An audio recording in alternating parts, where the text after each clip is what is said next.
police believe they have found his body miles from his home, and they say they believe it's been there this whole time. Aisha, Consumers Energy just arrived a few minutes ago. The reason why they're here is because one of those homes has a gas leak. They pushed everyone back to try to work the scene. GM also announced another recall this week, bringing the total number of cars being recalled to more than 6 million in 2 months. It's been nearly 2 years since Jaden passed, and his story continues to inspire people to pay it forward in a big way.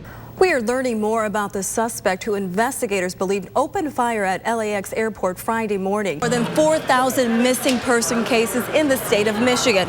And while the circumstances surrounding each individual case may be different. Hi, Sherry. Look at you. You know, if you're going to have to spend the day outside, you might as well take advantage of it like these kids are and spend the day by the pool. You really are committed to this cold weather story, aren't you? Oh, okay. It's not really this cold out, but it is a little colder than normal. An ordinance is already in place to limit the number of dogs residents can have, but now one local town is looking to crack down on the number of cats as well. The very first text message wasn't actually sent by phone, it was sent by computer. And it read, Merry Christmas. Breaking news this morning, the search resumes for a missing Malaysian airplane. What they are now doing to locate it. And a local sheriff wants to crack down on those who abuse animals. What he thinks the punishment should be. Live and local with coverage you can count on. This is WNAM TV5 Wake Up. Thanks for waking up with us on this Saturday morning. I'm Sherry Hardman. We'll get to those stories in a minute. But first, Daphne is here with a look at your forecast. And Daphne, it was quite chilly out there this morning. Will that continue throughout the weekend? Breaking news this morning, the search for missing Malaysian Airlines Flight 370 is about to resume in an isolated stretch of the Indian Ocean. On Sunday, 3 ships will arrive on Australia's west coast and will spend up to a year searching for the plane. They will use new equipment that goes deep beneath the waves in an effort to finally solve one of the world's most perplexing aviation mysteries.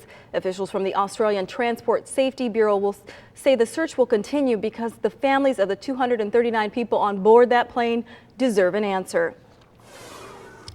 Developing news this morning, the Islamic militant group ISIS is threatening to execute an American after beheading its 4th hostage.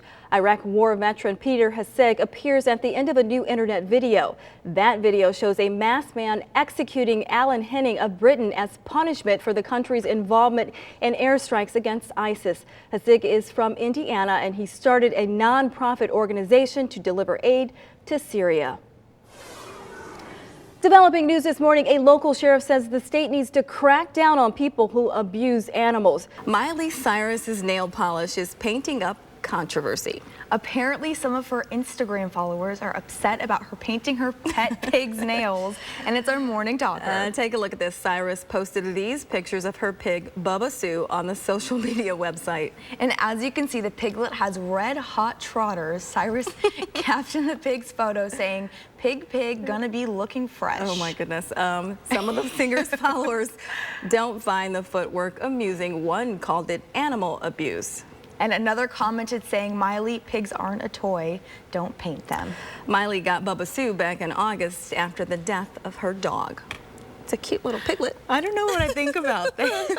I guess it's like fall themed. So you've seen dogs with their, nails painted too. I wonder if that's actually bad for them. Yeah, I don't know. Maybe they eat it or something. That wouldn't be good. Yeah.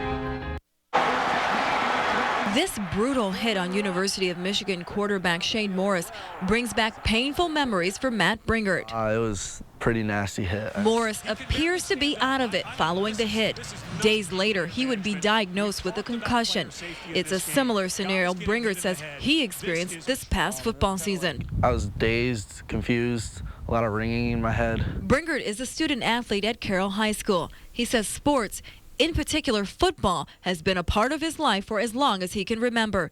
But that was the first time he had suffered a head injury during a game. Kind of scary. He would remain silent about what was happening and go on to play the entire second half without being diagnosed with a concussion. And I didn't want to let the team down. But you don't need to be knocked out. You don't need loss of consciousness to have a concussion. Dr. Frank Shinko has been a neurologist for more than 20 years. He tells the I-Team younger athletes like Matt are more susceptible to concussions. The younger brain is more apt to have a concussion and have more permanent injuries.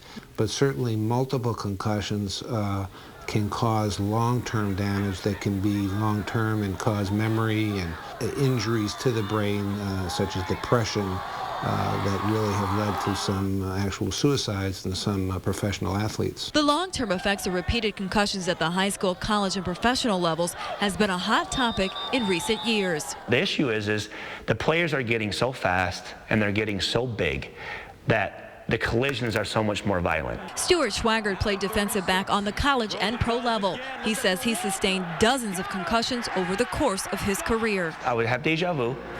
Then I would see stars on my upper left eye where it was blurry, and it was a little scary because you couldn't really see too well. I could tackle the guy, but if the ball was coming my way, it was a little bit tricky, And the impact of those repeated hits to his brain are now being felt years later. I lose my keys probably 4 or 5 times a day. My phone, we have that little Find My Phone thing. I've had to use that multiple times. My wallet. My wife would just put it in the same spot every time, and I try to do that, but then I end up not around. I always, when I leave, she like counts down on her head, 3, 2, and I'll come back in the door, oh, I forgot something. Just 33 years old, Schweigert knows that kind of forgetfulness is not normal for someone his age. It's why he recently participated in cognitive testing in Washington, D.C. to find out just how much damage has been done to his brain by those vicious hits. It was tough because I was getting some of those wrong, and I'm sitting there going, I graduated from Purdue in 3.5 years, and this is like elementary school stuff, and the doctor giving the test kept telling me, just relax.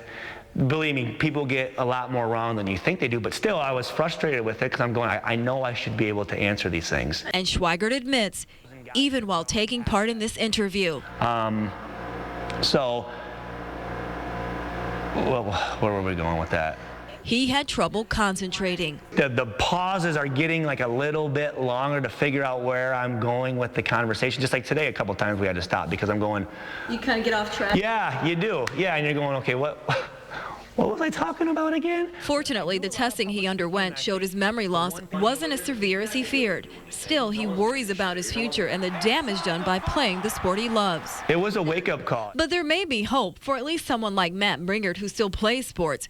Researchers are developing a pill that would protect the brain from long-term damage done by repeated concussions. This is a pill that actually is designed, or the drug inside the pill is designed so that it does not get into the brain unless actually it's damaged.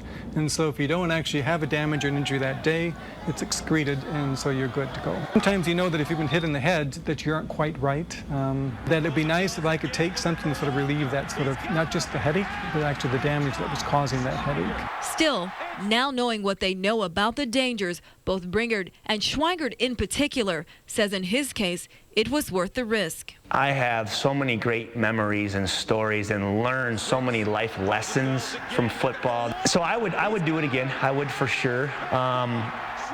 And I would let my son play football. I would. With this 19 report, Sherry Hardman, WNEM TV5. Okay out there? I'm doing okay out here, Carrie. Actually, it's not too bad out here. The sun is out, but that wasn't the case earlier today in the cooler temps, keeping folks away. It's a bit lonely for Delmar Lee at the Splash Park in Saginaw this afternoon. I've been here since 9 o'clock this morning. And not a single soul has shown up. Nobody at all. The cooler temps have kept visitors away on what would normally be a hot July day. Yesterday, it was quite a few people here. We had way more than we had today. Which is no one today. Temps are only expected to be in the mid-60s today, about 10 to 15 degrees cooler than it normally is this time of year. Attendance is a little down compared to what we would be expecting. Robin Carey works at the Children's Zoo in Saginaw. She says Tuesday is usually one of their busiest days for visitors, but not today. We do have a discounted admission day on Tuesday, so usually we have quite a bit of attendance. And with the clouds and everything, it is a little bit down, but it's not a ghost town or anything. In fact, Robin says visiting the zoo on a day like today might actually be more enjoyable. Absolutely. Being slightly overcast and cooler is actually a better day to visit the zoo than being warm and 75 and sunny, because the animals get warm and they want to hang out in the shade and be lazy on a warm day just like you do. So if you come on a cooler day like this, you're more apt to see the animals being active and engaging. Back to Delmar at the Splash Park. He says he's not too optimistic about his day picking up. It's too cold. It's too cold. But you know what? Not everybody is unhappy about the cold today. Some people are actually enjoying it. Coming up, we'll hear from them at 6. Reporting live in Saginaw. New overnight, a suspicious fire rips through a home at the corner of Fordney and Cambry in Saginaw. Firefighters rushed to the scene just a little after 11 p.m. When crews arrived, the house was engulfed in flames. Luckily, no one was in the home at the time of the fire. Police say they need your help tracking down the person responsible. Also, this structure fire appears to be suspicious at this time. We can't rule out arson as the cause. And please be advised that there is a reward for any information leading to the arrest of anyone that's committing arson in this community and the city of Saginaw. Officials say the home was vacant. If you have any information on the fire, call 911. And police are asking for your help to find 2 suspects in a pair of robberies. On Friday, a man broke into the Royal Liquor Store on Center Road in Flint Township. These surveillance images show him inside the store. He got away in a red Chevy Monte Carlo driven by a second suspect. And there was another break-in, this time at the One Stop Food Store on Fenton Road in Flint. 4 people broke into that store and then into the ATM. They fled in a stolen pickup, which was since recovered. If you have any information on either of these crimes, call Flint Police or Crime Stoppers. That number is 1-800-SPEAK-UP. One person is dead this morning after a Michigan State Police cruiser struck a car during a chase. It happened around 4:30 Thursday on Pearson Road in Flint. This all started when police attempted to make a traffic stop, but the driver fled. While in pursuit, the cruiser crashed into another vehicle, killing 1 person and injuring 2 others. One man we spoke to says the cars involved in the chase were going very fast. Because anybody could walk out, could walk out in the street, because you're not expecting anybody coming down through here running that fast. The trooper involved in the crash was treated for minor injuries. General Motors CEO is preparing to go before lawmakers again. The U.S. Senate subcommittee that's investigating GM's ignition switch recalls plans to hold a second hearing next week. A spokesman for GM says Mary Barr looks forward to updating senators about the changes the company has made to keep drivers safe. At least 13 people died and many more injured as a result of a faulty ignition switch installed in 2.6 million GM cars.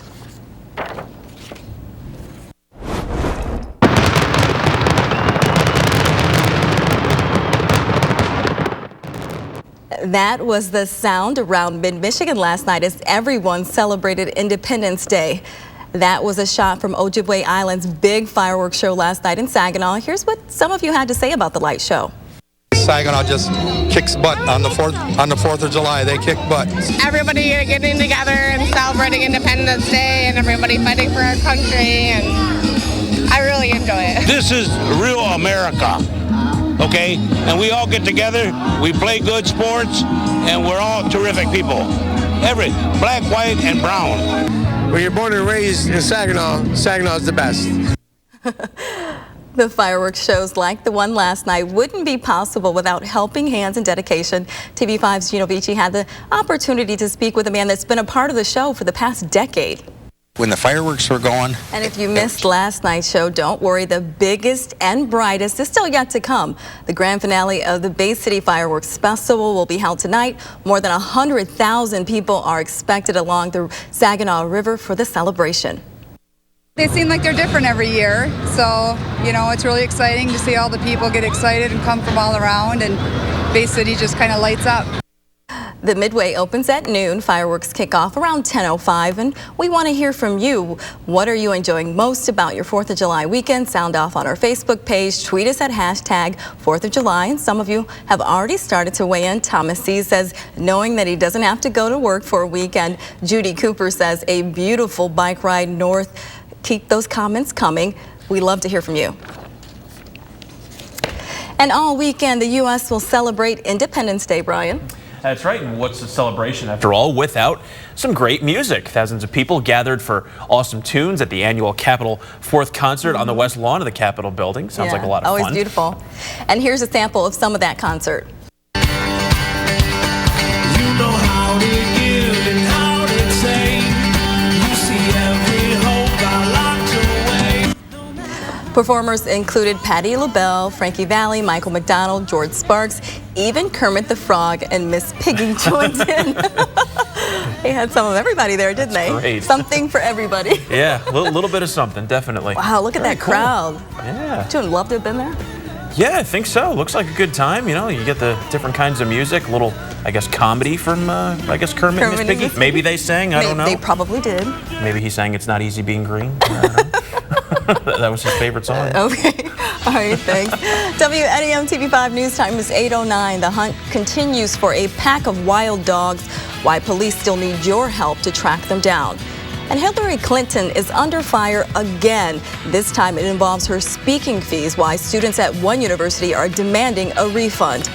And now that it's summer, it's time to take out that grill and barbecue. But before you fix your plate, we'll tell you why it may be costing you even more.